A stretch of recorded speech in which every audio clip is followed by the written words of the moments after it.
to the Tennis IQ podcast. I'm Josh Berger. And I'm Brian Lomax. And our topic today is the idea of being coachable or coachability. It's something that is not necessarily discussed at length in sports psychology, especially with respect to performance, but it's definitely a construct that a lot of coaches believe when athletes are more coachable, that they'll perform better, they're better teammates, they're better people on the team, etc. So Josh and I wanted to talk a little bit about this concept and how it can make all of us better players, and I think it's related to a lot of different, more positive constructs in sports psychology, things like growth mindset and mindfulness and so forth. And so I think one of the better ways to begin this conversation is to talk about some of the attributes of what it means to be coachable. And I think one of the first big ones, Josh, and maybe just kind of touched on it, is this idea of growth mindset and wanting to be better.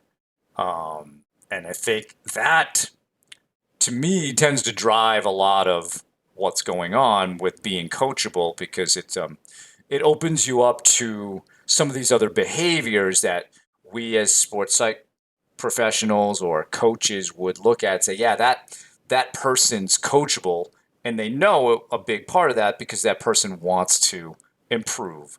They want to be the best they can be, and therefore that's like their most important motivation, and there's not other things that could be getting in the way. So I thought perhaps we could start with that, like wanting to get better, growth mindset. How do you feel about that as like a perhaps a trigger or driver of this whole coachability construct? Yeah, I definitely agree. I think that in order to be coachable, you have to believe that number one, that the person that you're working with has something of value to offer. That the coach, knows what they're doing, has your best interests in mind, and has something that they can help you with, whether it's a certain aspect of the game, whether it's elevating your game in general, whether it's leading the team. So I think that's one aspect of it, that that you believe in that coach relationship, at least to a certain extent, but also that you have things that you could improve on. If you see your abilities as more fixed, and okay, I'm not a good server, or I can't hit a slice backhand, then it's going to be a lot tougher within that coaching relationship to break through and to make those improvements and to be coachable. So I think that starting using growth mindset as a starting point is really important here, because I think that's actually some of the foundation of being coachable, because it makes it possible to be coached.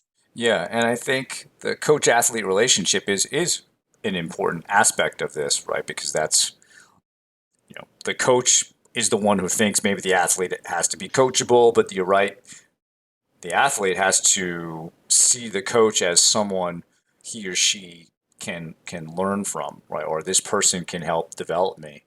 And sometimes that's simply not the case. Um, there are some coaches who believe, and not that this hasn't been done, but there are some coaches who believe that they can take a player from like 9, 10 years old all the way to the professional tour. And typically that's not really what happens, right? There are certain coaches who are really good in that early phase, and there are other coaches who are good at developing kind of the middle phase, and then there are other coaches who you got to go to when you're ready to go on the pro tour. And Yep. and there are going to be different things there, and the player has to also recognize that uh, yeah, maybe this is a time to change, or even the coach has to have to be humble enough to say, all right, I've taken you as far as I can go. Let's get you to somebody who can now take you to the next step in your career. And maybe players see that, maybe they don't. But you're right. I think, Josh, that the player has to be able to see the coach as someone they can learn from, and so there has to be a respect there. between the two. And let's say it is a coach you can learn from. As a player, we have to be humble enough to be willing to listen and trust the coach at that point. And I think humility or being humble is an important part for the player in this coach athlete relationship. This coachability piece. Definitely, definitely. Not thinking that you know that you necessarily always know best, and putting being able to put your ego aside um, makes the learning process more possible. So I think that's a really good point. I mean, I think if we start to think about other aspects of coachability and what attributes make up this concept. I mean, I think it's a number of different things. I think being a student of the game Mm. um, makes it a lot more possible. Always I think in any sort of a team or maybe people who are listening can think about if you embody this, maybe even listening to this podcast can make you more of a student of a game, certainly. But being really trying to think about all the different aspects of the sport, thinking of the strategic piece, thinking about the mental piece, thinking about the physical piece, and trying to learn from what others are doing, learning from those around you, learning from coaches, learning about what professionals what are they doing on the strength and conditioning piece, what are they doing to increase their footwork, what can I do to continue raising that bar. And I think the more that you can, maybe also reading books, listening to podcasts, watching, instructional videos, but always trying to be learning, always trying to be, taking in knowledge and understanding that you don't know everything. That there's always something more to learn, that there's, you can always be learning and always trying to focus on certain areas of your game to elevate them and to really try to, figure out what some of the best in the world are doing. I think is a good way to do that. But I think that that idea of being a student of the game is an important aspect of coachability, because then then you're wanting to take in information, you're wanting to learn new things, you're eager to yeah to learn and to be coached. When you brought that up, student of the game, it made me think of Anders Ericsson's work studying chess grandmasters, and I think we've mentioned this in a past podcast. But one of the things that differentiated those grandmasters from, say, the next level down was how much they studied chess, right? How much they were students of chess. And with tennis, there's so many resources that one could go to. Even just simply watching matches, as we're recording this, the Australian Open is going on. Simply watching matches from the Australian Open could be a means of studying the game. So I think, Definitely. yeah, I think that's a great point. The humility thing, I think, is, I want to get back to that just a little bit because it just popped in my head, a quote from my favorite book, which I've mentioned many times here, The Fighter's Mind. And in one of the chapters, I can't remember the name of the boxer, but the quote was, "To be truly great, you must be humble." And actually, it might have been a Brazilian jiu-jitsu guy. Not that that matters, but I loved that quote because it talks about the willingness to listen, the willingness to trust the coach, and as you said, Josh, put aside the ego. The goal between the coach and me is not about I know more than you, you know more than me. We have a shared goal to make the athlete better, to make the player better. And if we can be united in that goal, and I can kind of submit to being your student, and I think that's, in a way, I don't know if coaches and athletes look at it that way. Like the athlete is actually the player's their student. I think maybe they do, maybe they don't. I think it would be a really good conception for the player to see themselves as a student and to see their coach as a teacher. I mean, coach is another word for teacher, and I think that's something John Wooden used to say. I Hmm. think he'd agree with that. That his really first role was teacher, and I think perhaps a player's first role should be student, and to try to learn as much. So that goes with that student of the game piece. And can we have more of a student mindset and perhaps a beginner's mindset on many of the things that we work on with our coach, so that we come to this new technique or new knowledge with an open mind, without preconceived notions of um, I've done that before, or I know how this works. If we just bring that open beginner's mind to it, we probably have a better chance of adopting whatever the coach is talking about, and we may even learn it faster because we're not resisting it due to some sort of ego orientation. So I really like the idea of being a student, bringing a beginner's mindset to this. I think that's huge. Absolutely. I think the having a beginner's mindset, um, you know, what it allows for is it allows you to know that you don't know everything. You're taking everything in as if you're taking it in for the first time. I mean, there's a great quote that whenever you experience anything, try to experience it as if it's your first or last time doing that activity. So I think that's a great way to look at it. And I think it's easy for people who've played a certain sport for a long time, especially if you've take it seriously, you play at a high level, you play, number of times a week to feel that you really know everything. You know what you're doing, you know yourself best, and to be able to put that aside and, be able to listen to somebody and really want to take in what they're saying and, go at it not as if, oh, I've been playing this sport for this many years, I've beaten these people, but no, I I have something to learn here. And I think that sort of mindset, makes it a lot more possible to do that. Um, I think I think another trait of being more coachable is being inquisitive. I think it should be, ideally a conversation or relationship where both people are, in a certain way learning from each other. I mean, I can say as a coach, I've definitely learned from from the athletes that I've worked with, from my students, you could say. But, I think as an athlete, you want to be inquisitive. You want to be asking questions. You want to be trying to, find out what's it gonna take to help me improve in these different areas.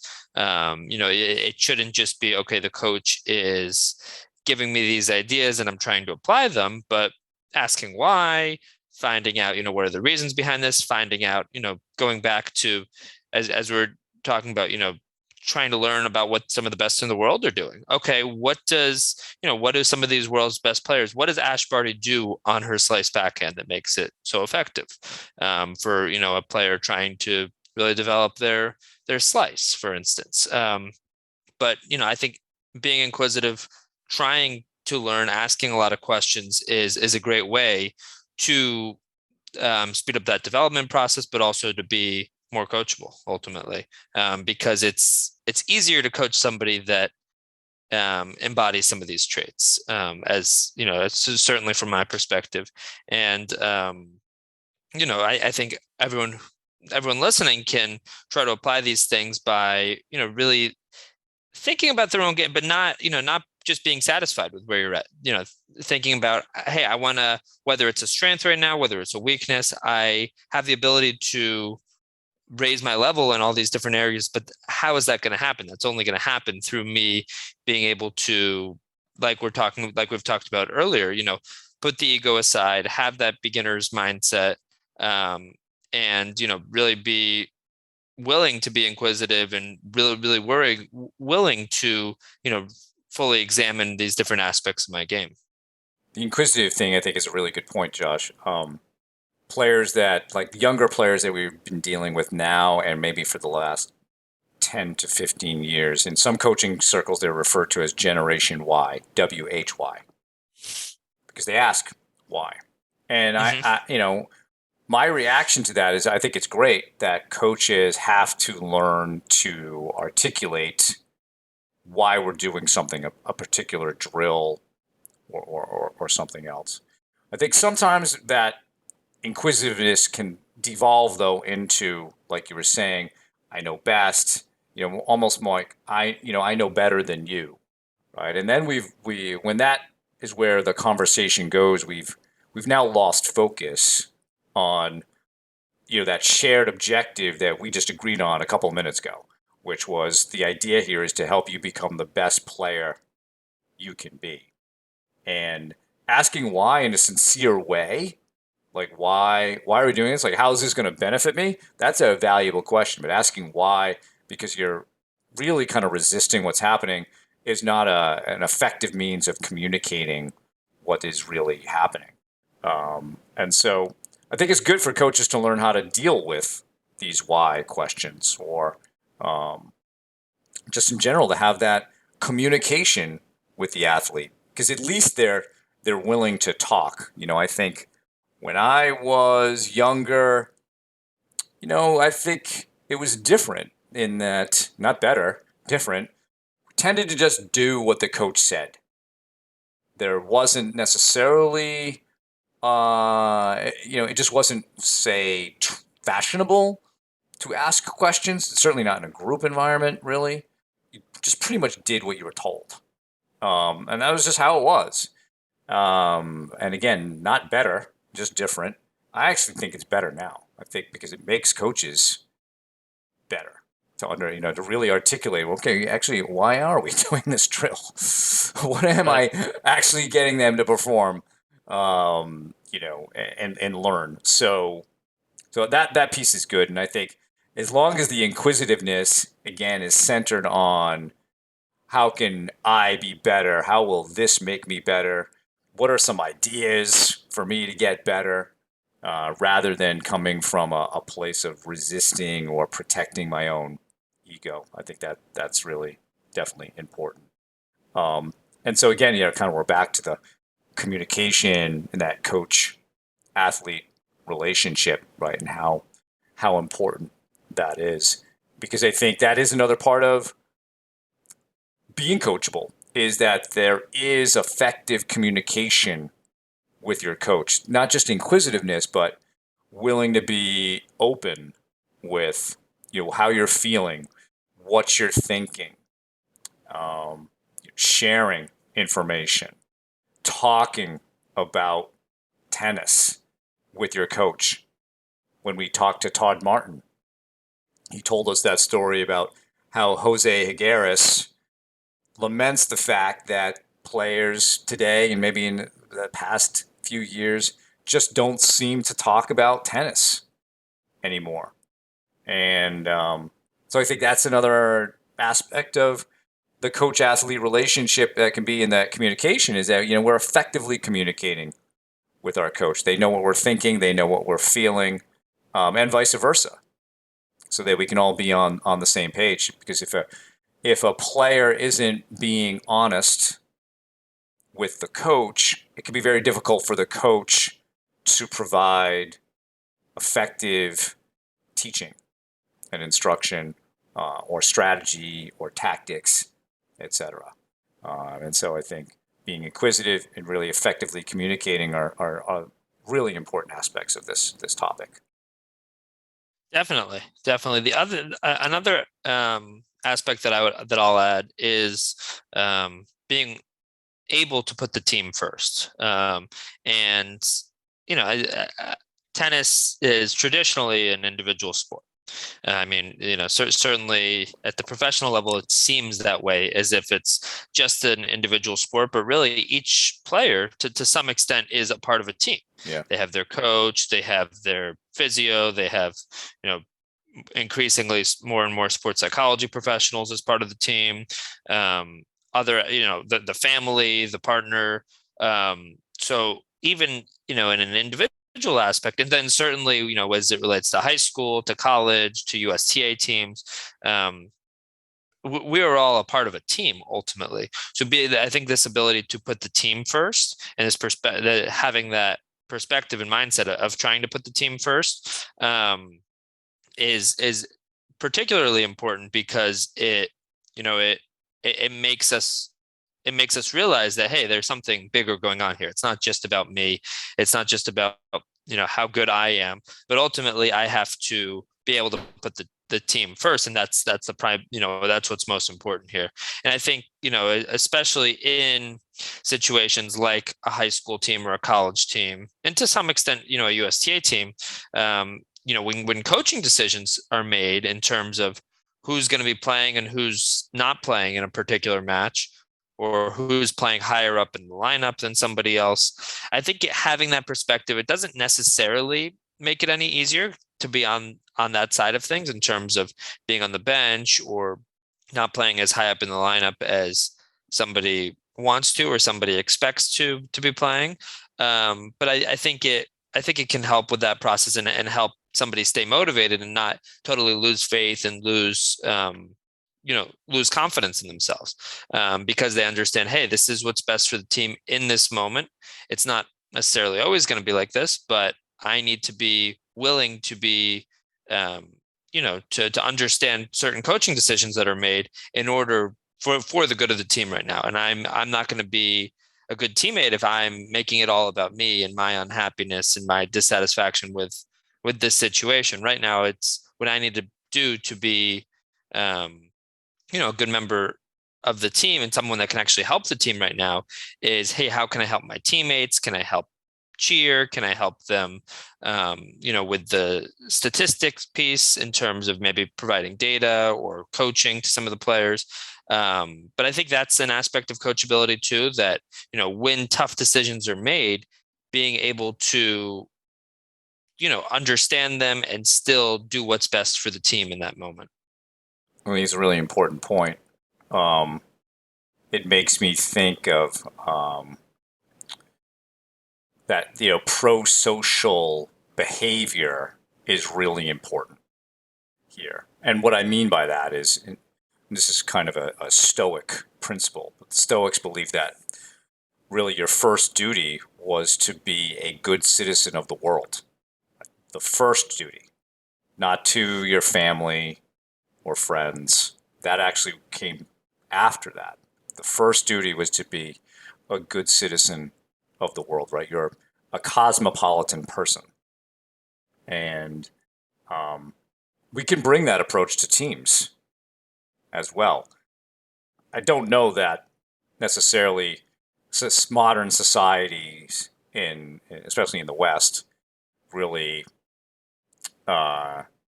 use that philosophy of being more pro-social and promoting being a good citizen of the world. But if we're talking about coachability, yeah, we do have to take a stance of doing what is right for the common good of our team.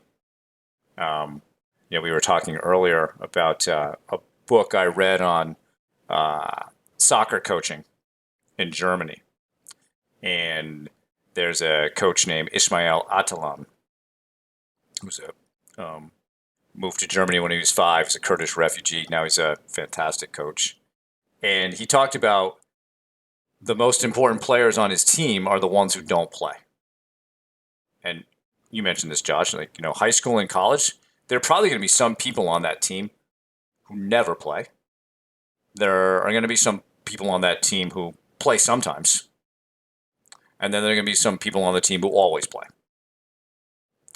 And, it's the ones who don't play regularly or who never play that he said are the most important people on the team. Because you need them to push the people who do play. If there's nobody in practice pushing the starters, they can't get as good as they could be. And if those people who don't play aren't pushing themselves, what happens if there's an injury, an illness, or something where now we need them to play? We need them to be ready. And as you said, they also can bring a ton of energy to the matches with cheering, helping out, doing some assistant coaching, doing stats. there's so many roles that they could play, right? So important roles. So I think that's huge in terms of like when you're on a team, how do you be coachable? You put yourself out there for the team. You be a good team citizen, making that like the most important thing that you can do. Um,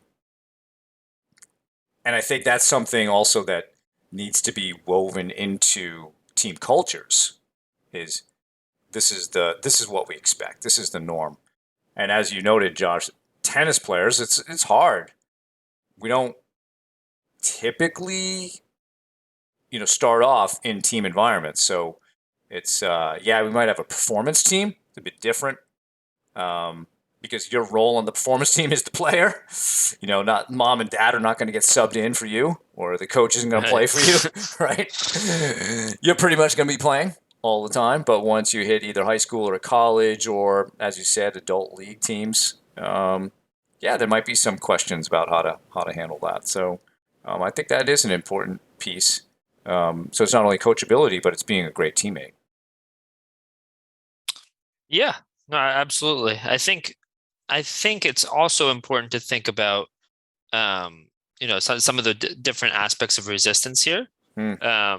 What can get in the way of somebody wanting to be, somebody being coachable. And I think, and I know we discussed this a little bit beforehand, but there's a lot of different things that can get in the way of that. We talked about ego. I think also, thinking that you know what's best, thinking that you always know what's best, maybe for yourself or in general.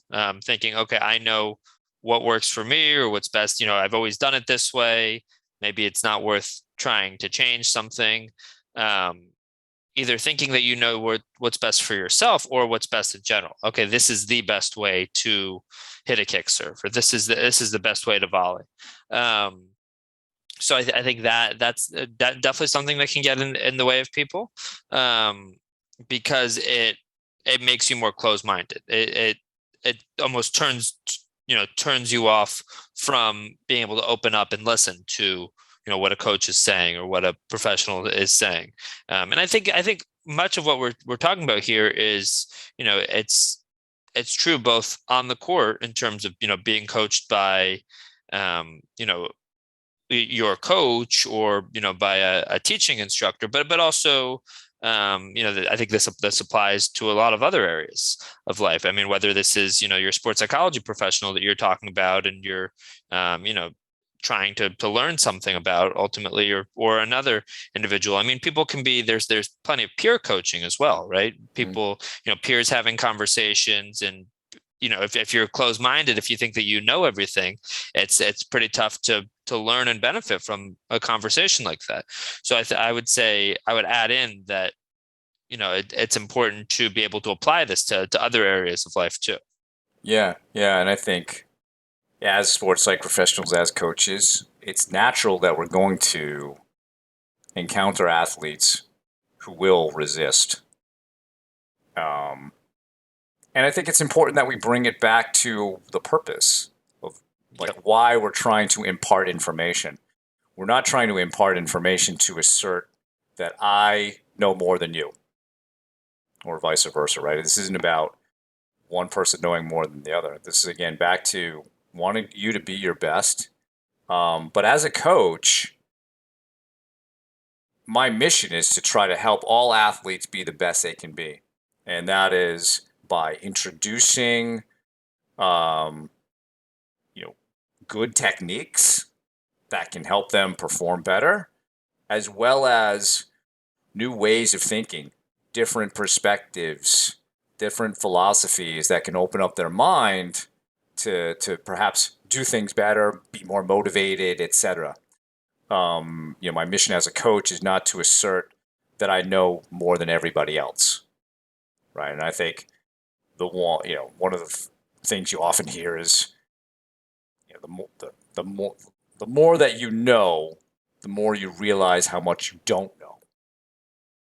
Yep. And I think that gets back to that open-minded piece, right? Some of the best coaches that I've encountered have always asked me what I think about things. They don't come to the table telling me stuff, right? I think a coach who's really he's local to me. He's a former Harvard men's tennis coach, Dave Fish. He's well known for talking to other coaches and really trying to understand how they think and um, what are they teaching. And he's always trying to learn from everybody. It doesn't matter if it's a first year coach or somebody who's been coaching for 100 years. He's just so good at trying to learn more, right? As you said, being a student of the game. And so if we get back to that and make that the most important thing is learning.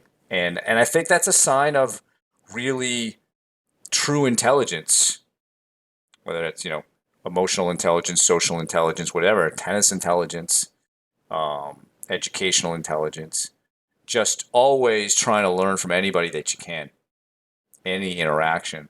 Um, and so I think when players can understand that too, right? If you're encountering resistance, hey, let them know that this isn't about me knowing more than you. I want you to be great.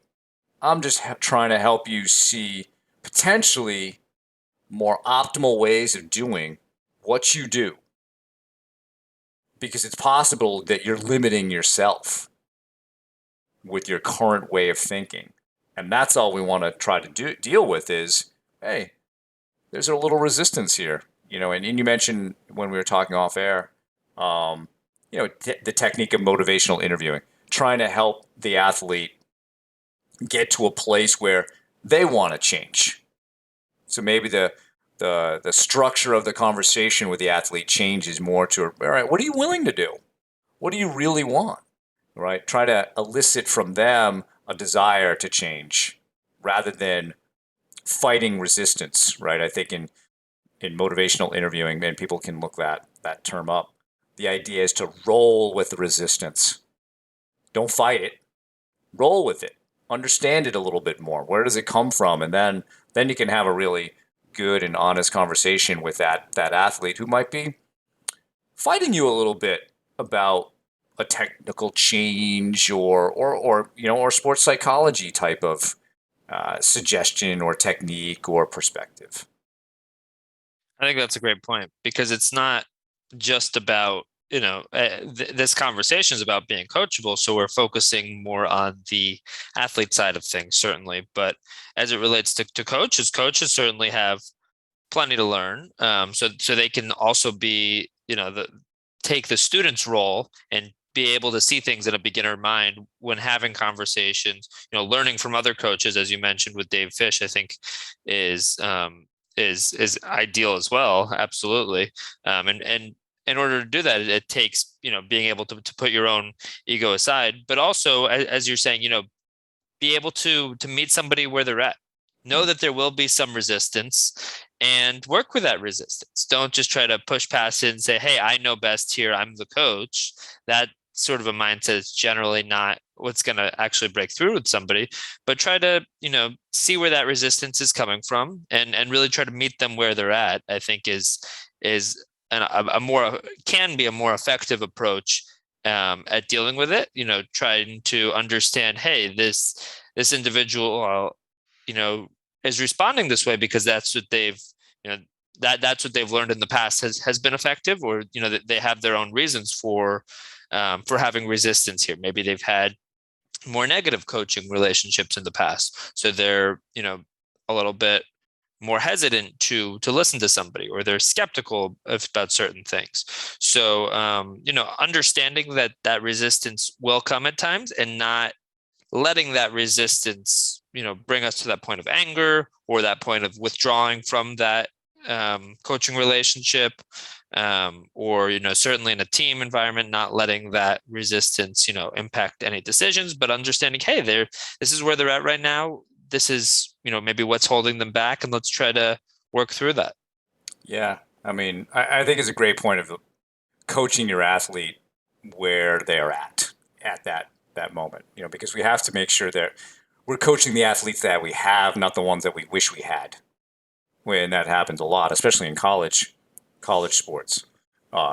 Sort of at the mid-major and lower levels of Division One, that happens, and sometimes it takes a long time for that player to maybe come to your point of view. I'm thinking of a very specific player who, in my work at Bryant University with the men's tennis team, this player, when he was a freshman, extremely skeptical of what we were doing, in terms of mental skills training and the perspectives that we were trying to impart to the team. Fast forward to his junior year, he approaches me and says, I'm starting to get it now. And then he was requesting that I would coach him on court. He wanted me there. And so that maybe took 3 years to happen, or two, or whatever it was. But it was great to see that growth. And he wasn't the only one. There was another guy on the team who was similar in style, although he maybe did it from freshman to sophomore year, and he became probably one of the best ever captains that Bryant men's tennis has ever seen. But as a freshman, highly skeptical of what we were trying to achieve, and that's okay. That's where they are, as you said, Josh. So we just coached them where they were, and did the best that we could. And the more that you share your message and share your wisdom with these players, it'll start to seep in. And if they're students of the game and they really want to get better, they'll start to realize that some of the things that you as a coach are saying, maybe they make sense. Maybe I should try that. What's the harm in giving it a go? And so, a couple of really positive examples from my work at Bryant, so that I've seen that. Yeah, no, I think that that's awesome. And I think actually what this makes me think of a little bit is sort of a different type of relationship, and that's between, parents and their children. And I think of this with my own parents, and, things that they've been telling me over the years, sometimes repeatedly, that I don't always listen to, that doesn't always sink in. And then at a certain point, maybe it's years down the road, I do it. And I can look back and say, hey, that conversation that we had years ago, I didn't do it at the time. I didn't think it was best, but eventually it seeped in, and eventually the behavior change took place. So, I think that, as we're having this conversation, it's important to think about, maybe there are, maybe there are different places where we can be coachable from. Maybe it's parents, maybe it's, teachers or professors or coaches, or just, or our peers. But there's always stuff that we can be learning. And I think also as coaches, understanding that sometimes it takes patience, because as we were talking about, whether it's a parent, whether it's a an athlete, things don't always seep in right away. So sometimes it takes a little time to be mature enough, maybe to receive that message, and to be ready to hear it. Also, is a big thing. People aren't, when someone's receiving that message, they might not always be at the right place of receiving it, of learning and benefiting from it. So as coaches, understanding that, we need to meet people where they're at and be patient, that, sometimes it takes time before we can really break through. It could be years, it could be, less, but I think understanding that makes it easier to be an effective coach, and not to lose faith when things are, happening slower than we'd like. And through that process, for the player, being more open and being more coachable along the way, I think the end result becomes that the player becomes a great coach himself or herself, which in a sport like tennis is so important, because in most competition, you have to be your own best coach. And you get there by being open to these different teachers in your life, right? You mentioned the parents. that seems like a whole nother conversation, right? Because I don't know, we all know, or maybe this is generational again. It seems like from a certain age, your parents have no credibility on anything, and then you change your mind again, right? You listen to them, but there are sort of those middle years in adolescence. But yeah, the more open that we are to being a student and having different teacher-student relationships, you end up becoming a great coach yourself. And how many players become coaches? A ton. You look at, say, especially in tennis. Yeah. yeah, and look at how many college tennis coaches were great players. Most of them, I would say, Josh, maybe see, you did your dissertation with interviewing coaches, so um, I think most of them come to coaching via playing.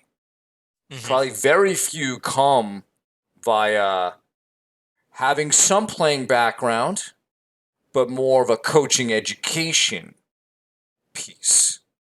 There are some who've taken that route, but I would say if you look at the top of the game and the majority of D1 coaches, both on the men's and the women's side, I would think that most of them really came to it from playing.